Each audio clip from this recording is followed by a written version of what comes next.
Hello guys, कैसे हैं आप सब लोग। आई होप कि अच्छे होंगे। आज मैं आप सबके सामने एक कहानी सुनाने जा रही हूँ। जैसे कि टाइटल में ही आपको दिख रहा है, माँ की ममता, जिससे आप सभी अवगत होंगे। आजकल हर कोई जानता है माँ की ममता के बारे में। और ये एक कहानी ऐसी है जिसको सुनने के बाद आप अंदर से इतना भावुक हो जाएंगे, आपकी आंखों से आंसू भी टपकेंगे, आप खुद को रोने से नहीं रोक सकेंगे। तो चलिए सुनाती हूँ। तो ये कहानी है एक छोटे से कस्बे की, जहाँ पे एक समीर नाम का एक लड़का रहता था। बचपन में ही पिता की मृत्यु हो जाने के कारण परिवार की आर्थिक स्थिति बड़ी दयनीय थी। समीर की माँ कुछ पढ़ी लिखी जरूर थी, लेकिन उतनी पढ़ाई से नौकरी कहाँ मिलने वाली थी। सो घर घर बर्तन मांज कर और सिलाई बुनाई का काम करके किसी तरह अपने बच्चों को पढ़ा लिखा रही थी। समीर स्वभाव से थोड़ा शर्मिला था और अक्सर चुपचाप बैठा रहता था।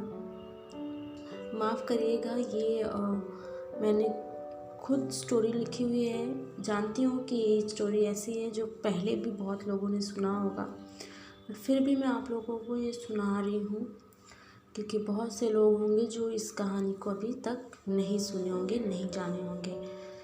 तो ये मैंने एक अपने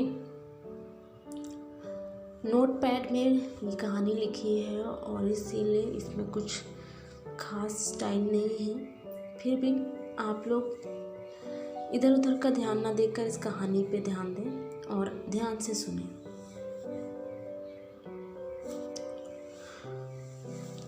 तो समीर स्वभाव से थोड़ा शर्मिला था, जैसे कि आपको बताया, और वो हमेशा चुपचाप रहता था। एक दिन जब वो स्कूल से लौटा तो उसके हाथ में एक लिफाफा था। उसने माँ को लिफाफा पकड़ाते हुए कहा, माँ, मास्टर ने तुम्हारे लिए चिट्ठी भेजी है, जरा देखो तो इसमें क्या लिखा है। माँ ने मन ही मन चिट्ठी पढ़ी और मुस्कुराकर बोली, बेटा, इसमें लिखा है कि आपका बेटा काफ़ी होशियार है।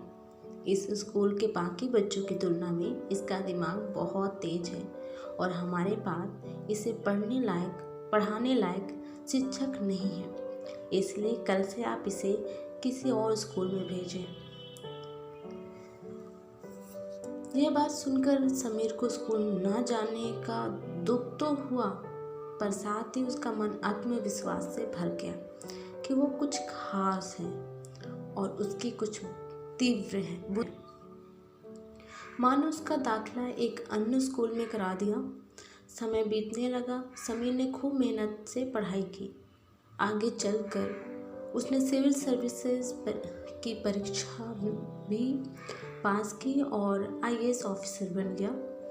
समीर की माँ बूढ़ी हो चुकी थी और कई दिनों से समीर भी बीमार भी चल रही थी। और एक दिन अचानक उनकी मृत्यु हो गई। समीर के लिए ये बहुत बड़ा आघात था। वह बिलख बिलख कर रो पड़ा।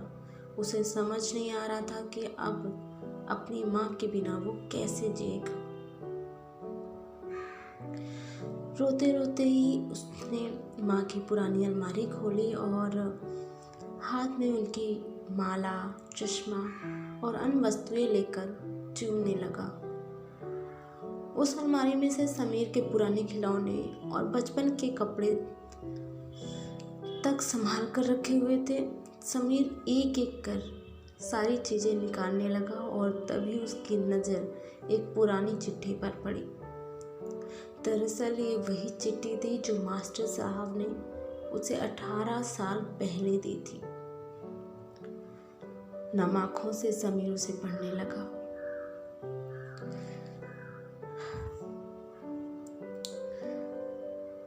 आप लोग यकीन नहीं करेंगे, मुझे खुद अंदर से रोना आ रहा है। ऐसा लग रहा है कि मैं वो दृश्य खुद देख पा रही हूँ। तो फिर उसमें जो लिखा था वो पढ़ने लगा। आगे कहानी आपको बताती हूँ।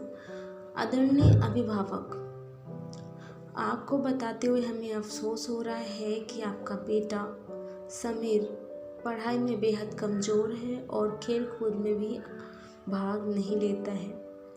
जान पड़ता है कि उम्र के हिसाब से समीर की बुद्धि विकसित नहीं हो पाई है, अतः हमें इसे अपने विद्यालय में पढ़ाने में असमर्थ हैं।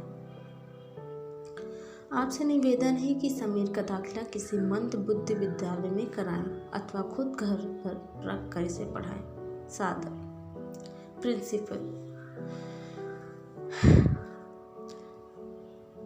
समीर जब ये चिट्ठी पढ़ता है तो समीर जानता था कि भले अब उसकी माँ इस दुनिया में नहीं रही,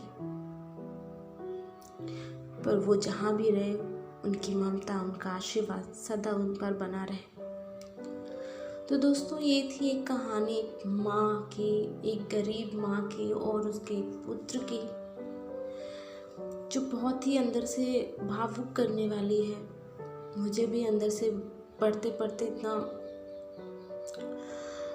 अंदर से इतना दुख सा हो रहा है, ऐसा लग रहा है मैं वो दृश्य देख रही हूँ। तो आप लोग को ये कहानी कैसी लगी? इस कहानी से आपको क्या सीख मिली है? अगर आप लोग भी अपने माँ से प्यार करते हैं तो ये कहानी आपको बेहद पूरी अच्छी तरीके से समझ आ गई होगी। तो प्लीज़ अपना राय, अपना ओपिनियन कमेंट में ज़रूर बताएं। जय हिंद, जय भारत।